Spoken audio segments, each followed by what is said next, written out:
Hey, kumusta ka? Madalas kapag naririnig natin ang salitang food supplement, ano agad ang naiisip natin? Pampagaling sa sakit, di ba? Pero paano kung sabihin ko sa'yo na ang food supplements ay hindi lang para sa mga may karamdaman? Sa totoo lang, kailangan natin to, may sakit man tayo o wala. Teka, bago ka mag-react, pakinggan mo muna to.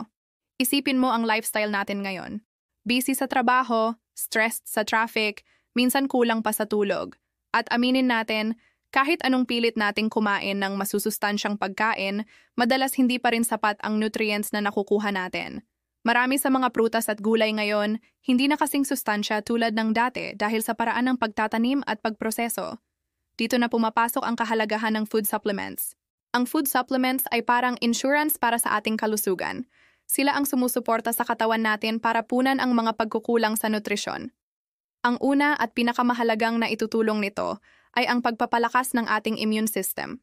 Isipin mo, ang immune system natin ang ating personal na sandata laban sa mga virus at bakterya.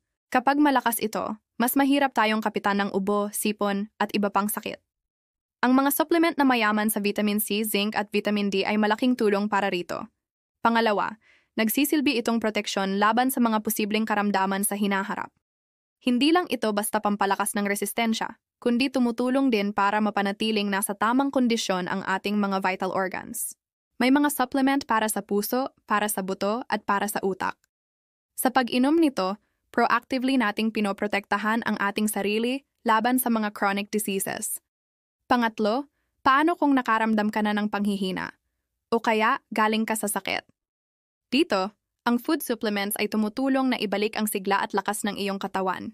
Pinapabilis nito ang recovery process para makabalik ka agad sa iyong mga pang-araw-araw na gawain ng may bagong lakas. At pang-apat, kahit gaano ka pa ka-busy o ka-stressed, tinutulungan ka ng supplements na i-maintain ang iyong kalusugan. Nagbibigay ito ng extra energy at mental clarity para harapin ang bawat araw. Para kang may dagdag na power-up para sa katawan at isipan mo. Tandaan natin, palaging mas madali at mas magaan sa bulsa ang pag-iwas kaysa sa paggagamot.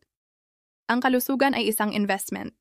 Huwag na nating hintayin na magkasakit pa tayo bago natin bigyan ng importansya ang ating katawan. Alagaan natin ang ating sarili araw-araw. Small daily habits can lead to a long and healthy life. Salamat sa panonood! Kung nakatulong sa'yo ang video na to, huwag kalimutang mag-like, mag-share at mag-subscribe para sa mas marami pang health tips. Hanggang sa muli at alagaan ang sarili,